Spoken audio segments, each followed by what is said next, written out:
நமஸ்காரம். உங்கள் அன்பிற்கும் அபிமானத்திற்கும் வித்யாபுத்திர வித்யாராஜா குளத்தூர்ந்து பேசுகிறேன்.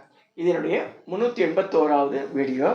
இன்னைக்கு ஸ்ரீமத் பாகவத்தினுடைய 2வது நாளுக்கு உண்டான கதையை பார்க்க போகிறோம். தயவு செய்து my humble request you, I am not going as it is. எல்லாமே அப்படியே வரிசையாக நான் சொல்ல போகிறதில்ல. முக்கியமான சில பகுதிகள் தான் நான் வாசிக்க போகிறேன். வாசிக்க whatever I'm going to share, only important things only I'm going to share to you.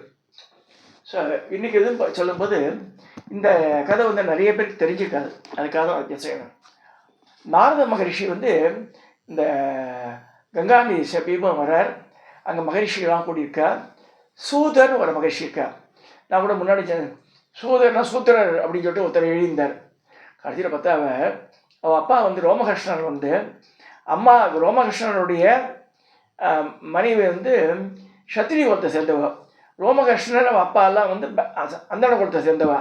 அப்போ சூத்திர குலத்தை முடியாது.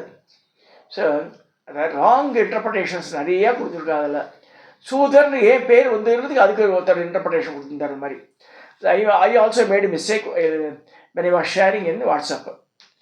இப்போ அப்புறமா அதுக்கப்புறம் நானே வருந்தி நான் அவனை சொன்னேன், இந்த மாதிரி தப்பு இதுண்டு. ஸோ கம்மிட்டு சூத மகரிஷி தான் is such a learner person.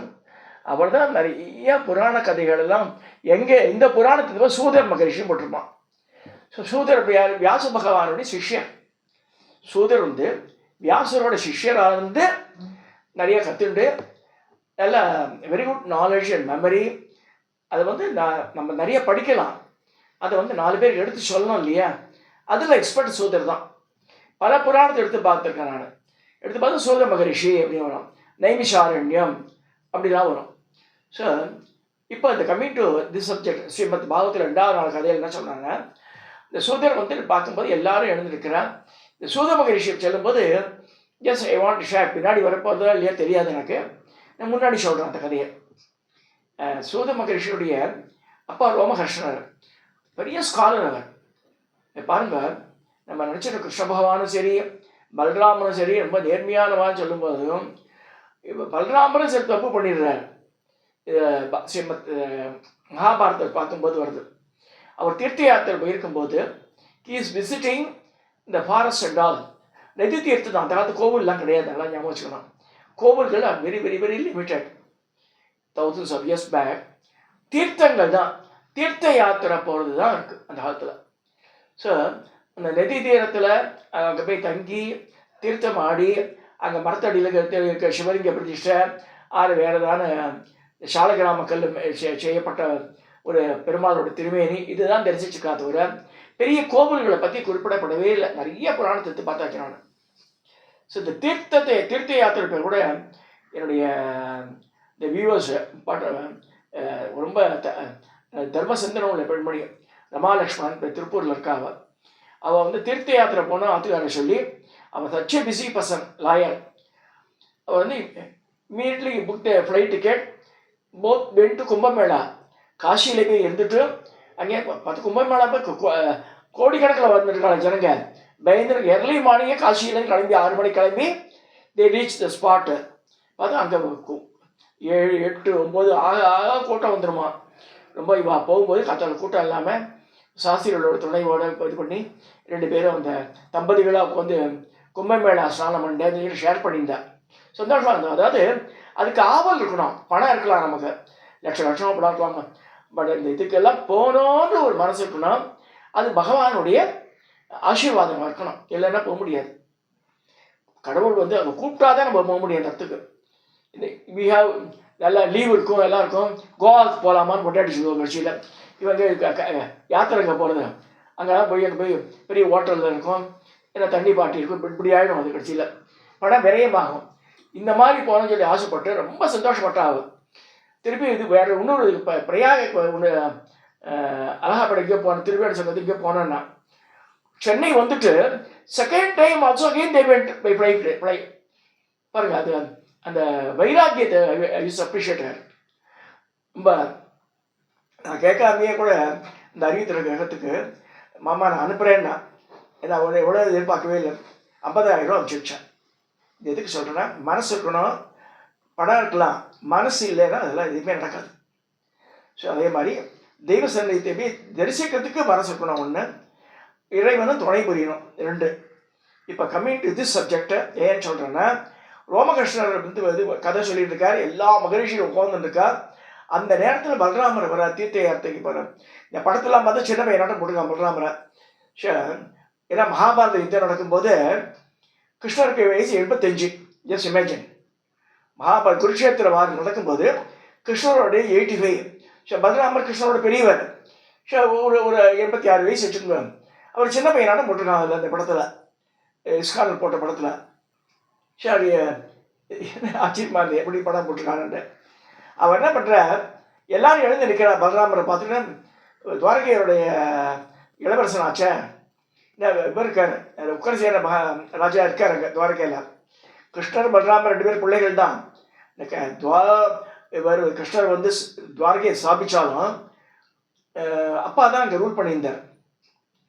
இப்போ வரும்போது எல்லாம் எழுந்துன்னா, ரோமகிருஷ்ணர் வந்து டியூ டு ஏஜ் ஃபேக்டர், அவர் வந்து ரொம்ப வயசானவர், 100 வயசு இருக்கும். கதை சொல்லியிருக்கார். அவர் எழுந்திருக்கார். அதை பார்த்து கோவப்படுறார் பலராமர். கோவப்பட்டு அந்த தர்ப்பக்கட்டு இருக்கு, அதை தூக்கி போடுறார். ஒரு தர்பைய, அந்த தர்ப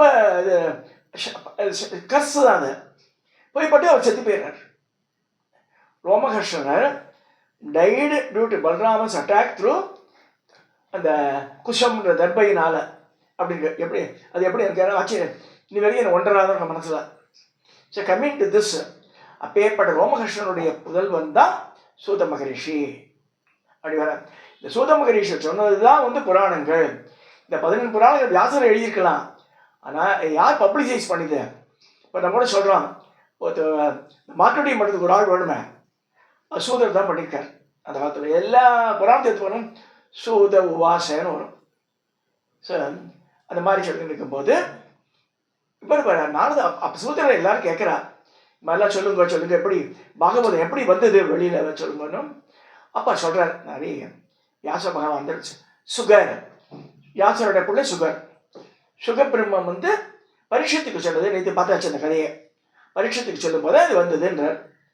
அப்போ வரும்போது ஒரு பேச்சு நாரத மகரிஷி பற்றி, நாரதரும் வராரு அந்த இடத்துக்கு. நாரத மகரிஷி பற்றி கேட்குறாரு, நீங்கள் இவ்வளோ போயிட்டு வரல, திருலோக சஞ்சாரியா இருக்கல, எல்லாத்துக்கும் சுற்றி வரல, how you are able to cross பண்ணி சொல்லுங்க நீங்கள் சொல்லும்போது அவர் சொல்ல, நான் ஒன்றுமே பண்ணல, இல்லை எனக்கு வந்து பகவானுடைய கிருப்பை, அதாவது ஸ்ரீமன் நாராயணனுடைய அவர் போட்ட இதுதான் எனக்கு மாதிரி இருக்கு. அப்போ நாரத மகரிஷி சொல்கிறார், நான் போன ஜென்மத்தில் எப்படி இருந்தேன்னா ரொம்ப ஏழ்மையான குடும்பத்தில் பிறந்திருக்கார் நாரத மகரிஷி.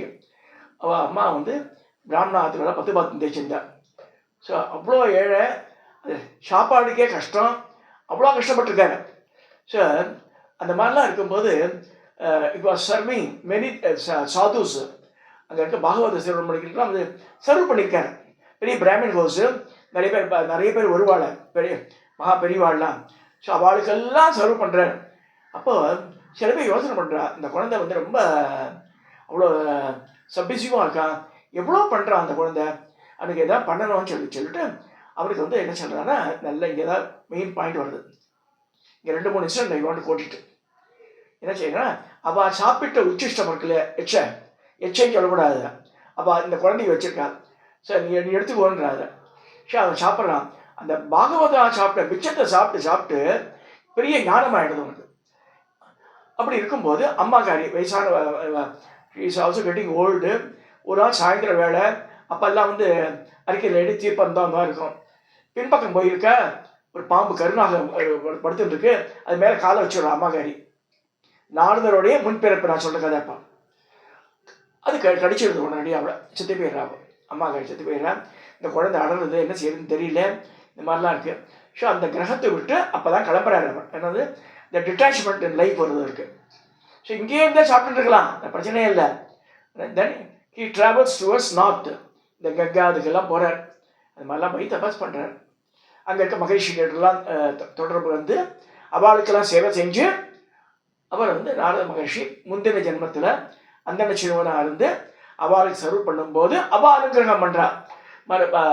ஸ்ரீமன் நாராயணனுடைய அருள் சொல்லும்போது அவள் சொல்லிக் கொடுத்த மந்திரத்தை நாரதர் அந்த முந்தின ஜென்மத்து அந்த பையன் அபியாசம் பண்ணுறார் மரத்தடியில் உட்காந்துட்டு.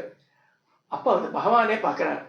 சரி இந்த குழந்தை அவ்வளோ பண்ணுறான்னு சொல்லிட்டு சொல்கிறேன், நான் யாருக்கு மேலே ஈஸியாக வரமாட்டேன், as a special case I am accepting your prayer சொல்லி காட்சி தரப்பார். விஸ்வரூபத்தோடு காமிக்கிறார் அம்பா சுவாமி. ஸ்ரீமன் நாரதர் காமிச்சிட்டு இப்போ சொல்கிறார், இந்த ஜென்மத்தில் ஒன்றும் பண்ண முடியாது இருக்குது, அடுத்த ஜென்மம் இருக்குது, அப்போ வந்து நான் வந்தேன் உன்னை அரவணைக்கிறேன்றார். இதெல்லாம் சொல்கிறார் நாரதர். யாருக்கு? இந்த மகரிஷிகளுக்கெல்லாம் சொல்கிறாரு. ஸோ அந்த மாதிரி நானும் கஷ்டப்பட்டு தான் வந்ததோட திடீர்னு வந்து பான் வித் கோல்டன் ஸ்பூன் அந்த மாதிரிலாம் வரல. எனக்கு முந்தின ஜென்மத்தில் இவ்வளோ பண்ணியதுனால பகவதாள் கைங்கரம் பண்ணியிருக்கேன், அவள் சாப்பிட்டு உச்சிஷ்ட சாப்பிட்ருக்கேன். இந்த உச்சிஷ்டம் சொல்லும்போது ரெண்டு என்னுடைய ஃப்ரெண்டு ஒருத்தர் இருக்கார். ஃப்ரெண்டுன்னு சொல்லும்போது அவர் நிறைய படித்தவர், சின்ன வயசு, பிரவீன் சந்திரமோடின்னு பேர், கும்பகோணத்தில் பெரிய வேதிக் ஸ்காலர். ஸோ அவர் வந்து சங்கர படத்துக்கெலாம் வேண்டியவர். ஜெயேந்திரர் அவர் மேலே ரொம்ப ஆசையாக இருந்தார். அவர் வரும்போதெல்லாம் மௌலி இங்கே இன்னைக்கு தங்கிடுன்னு வரோம் தான் ரூம்லேயே. அப்போ ஒரு நாள் சொன்னாரா, நான் இன்னைக்கு சாப்பிட்றேன். ஜெயேந்திரரை பற்றி ஒவ்வொருத்தர் கமெண்ட் அடிக்கிறா, அதெல்லாம் நம்ம சொல்லக்கூடாது. அவளை குருவில் இருக்கிறவா. அவர் சொல்லியிருக்க, நான் வந்து பாவன் அவன் என்னோட பிரசாதத்தை எடுத்துக்கிட்டான்னு சொல்லிட்டு அவள் என்ன செய்வான்னா, சங்கராச்சாரியா சாப்பிட தெரிஞ்சுங்க, நிறைய பஞ்சபட்ச பரிமாணம் சாப்பிடலாம் வரலாம். அன்றைக்கி என்ன சமைக்கிறாளோ எல்லாத்தையும் ஒன்றா வச்சுடுவா. It's a mix up. குழம்பு, ரசம், கூட்டு, கறி எல்லாமே ஒன்றா தான் இருக்கும் அதுங்க. ஸோ அதை மிக்ஸ் பண்ணி அது 3 கவலம் தான் சாப்பிட்ணும் அதை. அப்போ சொல்கிறான், அந்த பையன் வந்து வந்திருக்கான், அவனுக்கு தரப்போகிறேன் நான், அதனால் தனித்தனியாக பிரித்து வைங்க எனக்குன்னாரான். யார்? ஜெயேந்திரன் கொடுத்து பிரவீன் சந்திரன் கூட சாப்பிட சொல்லிருக்கா. அப்புறமா ஏன்னா அப்புறம் சொன்னான், உன்னோட பாயசமும் இருக்கும், புளிப்பும் இருக்கும், இதுவும் இருக்குமே, எப்படி சாப்பிட்டேன்னு கேட்டாரான். இல்லை பெரியவா பிரசாதம்ன்ட்டு சாப்பிட்டேன். இது எதுக்கு சொல்கிறேன்னா, ஹவு யூ ஆர் டேக்கிங் இந்த பெரிய அவருடைய மகாபுருஷர்களுடைய உச்சிஷ்டம் சாப்பிட்றதுன்றது ரொம்ப ரொம்ப. இந்த உச்சிஷ்டம் சாப்பிட்றது வந்து நாரத மகரிஷியிலேருந்து ஆரம்பிச்சிருக்கு முந்தின ஜென்மத்தில். அது சொல்லும்போது ஒரு முக்கியமான நிகழ்வு தமிழ்நாட்டில் நடந்தது. போதியேந்திர சரஸ்வதி, ஆத்ம போதியேந்திரன் சொல்லக்கூடிய இந்த இவர் அங்கே நம்ம சங்கர மடத்தில் இருந்தவர் ராமநாமா சொல்கிறதுக்காக போயிட்டார். மடத்தை திறந்து போயிட்டார் அவர். அந்த மாதிரி போயிருக்கும்போது தஞ்சாவூர் சைடில், அது கும்பகோணம் சைடில் ஒரு கிராமம், அந்த அக்ரஹத்தை ஒருத்தர் கூப்பிட்றா சாப்பிட்றதுக்கு வரேன்ட்ட. சரி வரேன்ற, அவள் நிறைய 3 கவலம் தான் எடுத்துப்பாவா. அப்போ வந்து எல்லோரும் உட்காந்துருக்கா, வெளிச்சாலும் திணையில் உட்காந்துருக்கா, இவருக்கு இலையை போட்டு சாப்பாடு போடுறா. இந்த ஒரு குழந்தை நிற்கிறது அந்த வாத்தில், தூணில் சாஞ்சின்றியே நிற்கிறது. உன் பேர் என்ன? பேர் பதிலே சொல்ல சாம இருக்குது. இங்கே வாண்டா வரவும் இல்லை அது. அப்போ சொல்ல இல்லை, அவனுக்கு பத்தாது,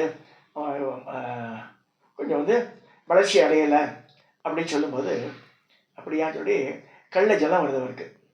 இவ்வளோ அழகாக இருக்குது இந்த குழந்தை, இந்த மாதிரி சின்ன பையன், 5-6 வயசு பையன், இந்த மாதிரி இருக்குன்னு சொல்லிட்டு சாப்பிட குழந்தவர் 2 கவலம் தான் அடிச்சு வாயில் போட்டுருக்கார். போட்டு கிளம்பிட்டார். சாப்பிட்டா போதுன்ட்டாவா. சரி தெருக்கோடி வரைக்கும் போல இந்த பையனுக்கு பசி வேலை. மத்தியானம் 12 ஆகிடுது. அம்மா அதெல்லாம் வந்து மகான் வந்திருக்கா, அவள் சாப்பிடணும், போதியேந்திரா வந்திருக்கா, சாப்பிடணும்னு சொல்லிட்டு இந்த குழந்தைய தேட. இது அவசரத்தில் பார்த்து யாருமே இல்லை, ஆளில் அந்த இலையை போட்டிருக்கு. இலையில உச்சிஷம் இருக்கு, அதை எடுத்து சாப்பிடுறது மட பண்ணு. அவர் விட்டு போனதை இது சத்தியமாக நடந்தது, நல்லா புரிஞ்சுங்க. சாப்பிட்ட உடனே கையை தட்டி தாளம் போட்டு ஆட ஆரம்பிச்சிது, டான்ஸ். ராமா ராமா ராமான்னு. அப்பா அம்மாலாம் வாசல் இருக்க, அந்த பையன் பேசவே இல்லை இவ்வளோ வருஷமா. உடனடியாக வந்தது தெருக்கோடி பாருவார், அவர் திரும்பி வந்துட்டார். ஏன்னா பகவானுடைய கிருப்பைன்னு அவர் சொல்லிட்டார் மரியாதையை. அவர் வந்து அவளை எடுத்துக்க மாட்டார். சங்கராச்சாரியார் கூட சொன்னால், நான் ஒன்றும் பண்ணல, காமாட்சியோட கிருப்பை தான் சொல்லுவார். அவர் தான் பண்ணிக்கணும் அதை. அது மாதிரி போதியேந்திர சரித்திரத்தில் வரும்போது இந்த மாதிரி இன்சிடென்ட் ஒன்று வருது, இந்த உச்சிஷ்டத்தினுடைய பெருமையை சொல்கிறதுக்கு.